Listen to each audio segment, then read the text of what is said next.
नमस्कार। दिन भर की बड़ी खबरों में आपका स्वागत है। आज की खबर में बात होगी मोदी के शपथ लेते ही बगावत तेज, दो बड़े नेताओं ने बीजेपी की बढ़ाई टेंशन की। वहीं अचानक शाह ने योगी को बुलाया दिल्ली, मोदी की बढ़ी धड़कने की और इन 7 राज्यों में फिर होने जा रहे चुनाव की। साथ ही मोदी ने शुरू किया कामकाज, जानिए किसे मिला कौन सा मंत्रालय और नीट अभ्यर्थियों के साथ जांच के नाम पर बड़ा धोखा की। साथ ही पटना पहुंचते ही नीतीश के समर्थकों की बड़ी घोषणा की और खबर के अंत में बात होगी स्पीकर पद को लेकर नहीं सुलझी रार, एनडीए में शुरू हुआ आर पार। ऐसे के साथ आज दिन भर की तमाम बड़ी खबरों को जानेंगे विस्तार से। उससे पहले वीडियो को एक लाइक जरूर कर दें। राहुल, सोनिया और प्रियंका कल रायबरेली आएंगे। केएल शर्मा ने कहा भाजपा सरकार बैसाखी पर टिकी है, योगी की दिल्ली में शाह से मुलाकात। प्रधानमंत्री मोदी ने कामकाज संभाला, पहली फाइल पर साइन किए। तीसरे कार्यकाल की पहली कैबिनेट बैठक, आज मंत्रियों के विभाग बांटे जा सकते हैं। BJP IT cell head Malviya पर यौन शोषण का आरोप, कांग्रेस बोली 5 स्टार होटल में करते हैं उत्पीड़न। भाजपा नेता का 10 करोड़ का मानहानि का नोटिस।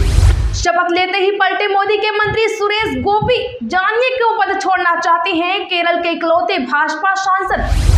5 दिन बाद पटना पहुंचे नीतीश, समर्थकों से कहा किंग मेकर बन गए। डिप्टी सीएम ने कहा यहाँ ना कोई किंग ना किंग मेकर। बिहार से मोदी मंत्रिमंडल में 8 मंत्री।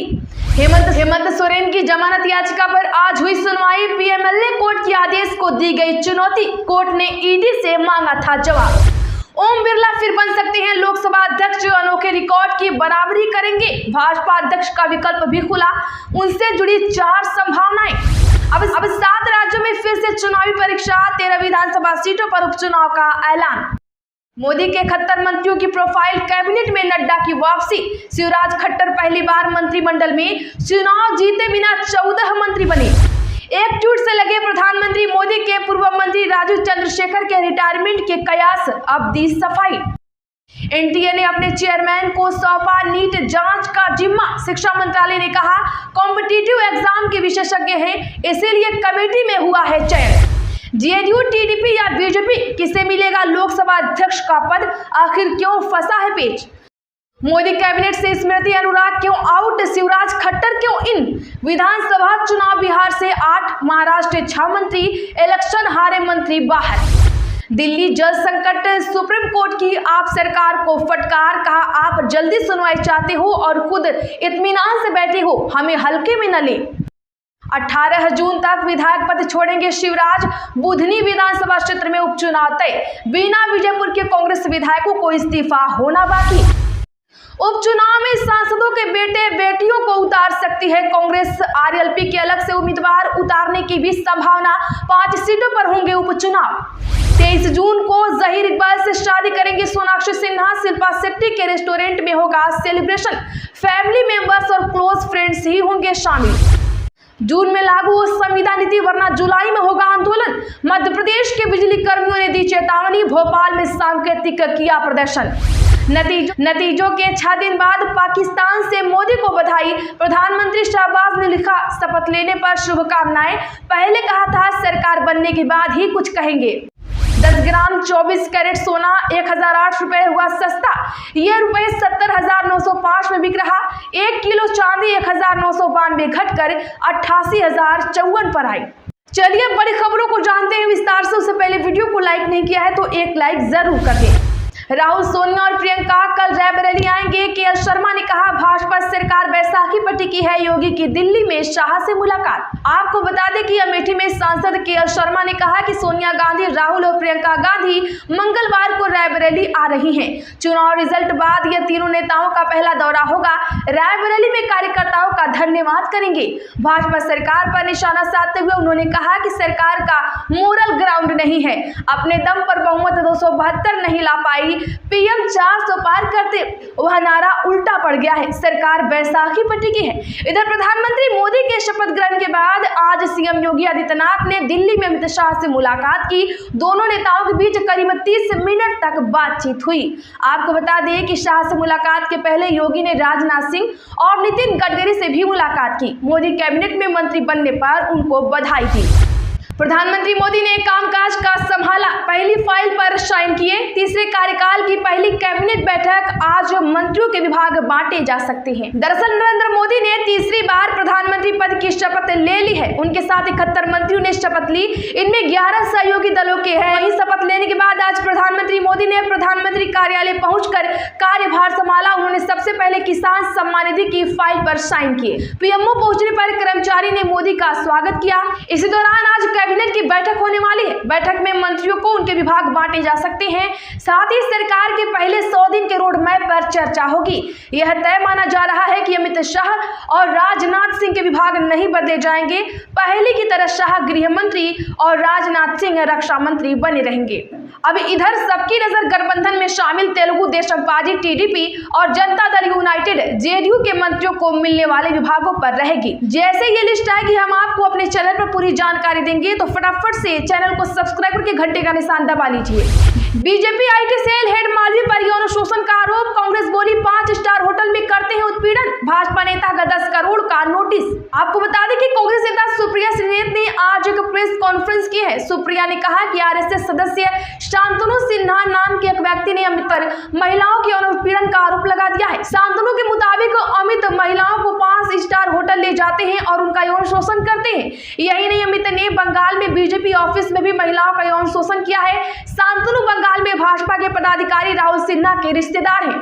सुप्रिया ने आगे कहा कि हम भाजपा से बंगाल में महिलाओं के लिए न्याय की मांग करते हैं, चाहे वह हाथरस हो, लखीमपुर हो, हमारे सबसे सम्मानित एथलीट हो या बिल्किस बानो हो। प्रधानमंत्री ने लगातार अपराधियों को राजनीतिक संरक्षण दिया है। इसके बाद अमित मालवीय ने शांतनु सिन्हा को 10 करोड़ का मानहानि का नोटिस भेजा है। साथ ही मालवीय ने शांतनु को बिना शर्त माफी मांग दी और सोशल मीडिया पर उनको लेकर लिखे पोस्ट हटाने को भी कहा है। शपथ लेते ही पलटे मोदी के मंत्री सुरेश गोपी, क्यों पद छोड़ना चाहते हैं केरल के इकलौते भाजपा सांसद।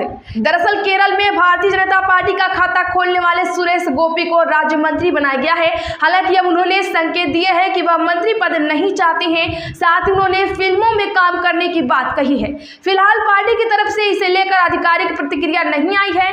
गोपी ने हाल ही में संपन्न हुए लोकसभा चुनाव में त्रिशूर सीट से जीत हासिल की है। वहीं अभी भी बड़ी अपडेट आ रही है। सुरेश ने सोशल मीडिया एक्स पर लिखा है कि कुछ मीडिया प्लेटफॉर्म गलत खबर फैला रहे हैं कि मोदी सरकार के मंत्रिमंडल से इस्तीफा देने जा रहा हूं। यह पूरी तरह से गलत है। मोदी जी के नेतृत्व में हम केरल के विकास और समृद्धि के लिए प्रतिबद्ध हैं।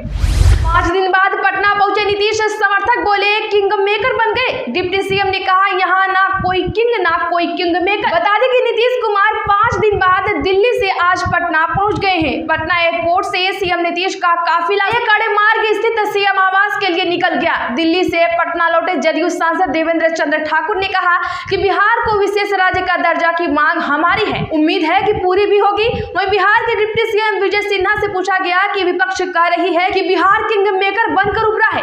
इस पर उन्होंने कहा कि यहाँ कोई किंग मेकर नहीं है। ओम बिरला फिर बन सकते हैं लोकसभा अध्यक्ष, अनोखे रिकॉर्ड की बराबरी करेंगे। भाजपा अध्यक्ष का विकल्प भी खुला, उनसे जुड़ी जानिए 4 संभावनाएं। आपको बता दें कि प्रधानमंत्री नरेंद्र मोदी के मंत्रिमंडल में पिछले कार्यकाल में लोकसभा अध्यक्ष रहे ओम बिरला को जगह नहीं दी गई है। माना जा रहा था कि स्पीकर का कार्यकाल पूरा करने के बाद बिरला को कैबिनेट में जगह मिलेगी, लेकिन ऐसा नहीं होने से अब उनके भविष्य को लेकर कई तरह के कयास लगाए जाने लगे हैं। सूत्रों के मुताबिक बिरला के लिए बड़ी भूमिका वाले रास्ते अभी भी खुले हैं। संभावना नंबर 1, फिर से लोकसभा स्पीकर बनकर बलराम जाखड़ का रिकॉर्ड तोड़ेंगे। संभावना नंबर 2, राष्ट्रीय अध्यक्ष के लिए भी नाम चर्चा में है। संभावना नंबर 3, संगठन मजबूत करने के लिए प्रदेशाध्यक्ष बन सकते हैं। संभावना नंबर 4, राजस्थान की कमान मिले। दरअसल राजस्थान में फिलहाल नेतृत्व परिवर्तन की संभावना लगभग नगण्य है, लेकिन यदि ऐसा होता है तो ओम बिरला इस पद के लिए सबसे बड़े दावेदार होंगे। विधानसभा चुनाव के बाद भी इस पद के लिए उनका नाम तेजी से उछला था। अब 7 राज्यों में फिर से चुनावी परीक्षा, 13 विधानसभा सीटों पर उपचुनाव का ऐलान। बता दें कि लोकसभा चुनाव के बाद बन गई सरकार का गठन हो चुका है। अब देश के 7 राज्यों की 13 विधानसभा सीटों पर उपचुनाव की बारी है। ये सीटें विधायकों के इस्तीफे से खाली हुई है या फिर सदस्य की चल बसने से यह सीटें खाली हुई है। इन सीटों पर 10 जुलाई को मतदान होगा और फिर 13 जुलाई को रिजल्ट घोषित किए जाएंगे। इन 13 सीटों में से एक बिहार की है, 4 सीटें बंगाल की है और एक तमिलनाडु की है। इसके अलावा उत्तराखंड में 2, पंजाब में 1, हिमाचल प्रदेश में 3 सीटों पर मतदान होना है। उत्तर प्रदेश में भी 9 विधानसभा सीटों पर उपचुनाव होगा, क्योंकि वहां के विधायक अब सांसद बन चुके हैं। हालांकि अब तक इन सीटों पर उपचुनाव को लेकर आयोग ने कोई फैसला नहीं किया है।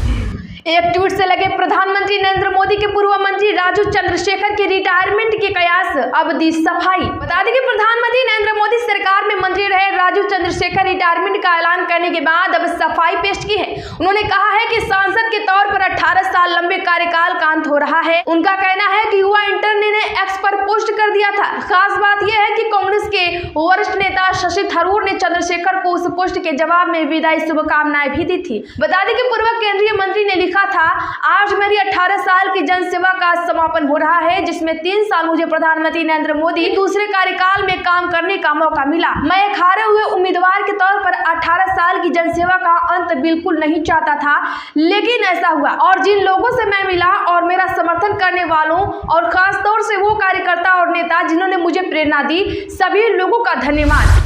जेडीयू, टीडीपी या फिर बीजेपी, किसे मिलेगा लोकसभा अध्यक्ष का पद? आखिर क्यों फंसा है पेच? जी हां, लोकसभा चुनाव में एनडीए को बहुमत मिलने के बाद मोदी ने बीते दिन पीएम पद की शपथ ले ली। मोदी के साथ उनके 72 मंत्रियों ने भी शपथ ली। कैबिनेट की शपथ के बाद अब विभागों के बंटवारे को लेकर बैठकें होने वाली है, जिसके बाद पता चल जाएगा कि कौन से मंत्री आसीन होंगे। कई रिपोर्टों में ये सामने आया है कि भाजपा के सहयोगी दल और किंग मेकर कही जाने वाली पार्टियां टीडीपी और जेडीयू दोनों ही इस पद की मांग भाजपा से कर चुके हैं। दूसरी ओर भाजपा इसे किसी को भी देने की इच्छुक नहीं है। आपको बता दें कि ऐसे मामलों में दल बदल विरोधी कानून लागू होता है और यह कानून सदन के अध्यक्ष को बहुत शक्तिशाली स्थिति देता है। कानून के अनुसार सदन के अध्यक्ष के पास दल बदल के आधार पर सदस्यों की अयोग्यता से संबंधित मामलों पर निर्णय लेने का अधिकार होता है। यही वजह है कि दोनों नेता इस पद पर नजर गड़ाए हुए हैं। खबरों में आज के लिए बस इतना ही। प्लीज वीडियो को लाइक शेयर कर दें। रोज के ताजा अपडेट के लिए एसपी लाइव को भी सब्सक्राइब करके घंटी का निशान जरूर दबा लें।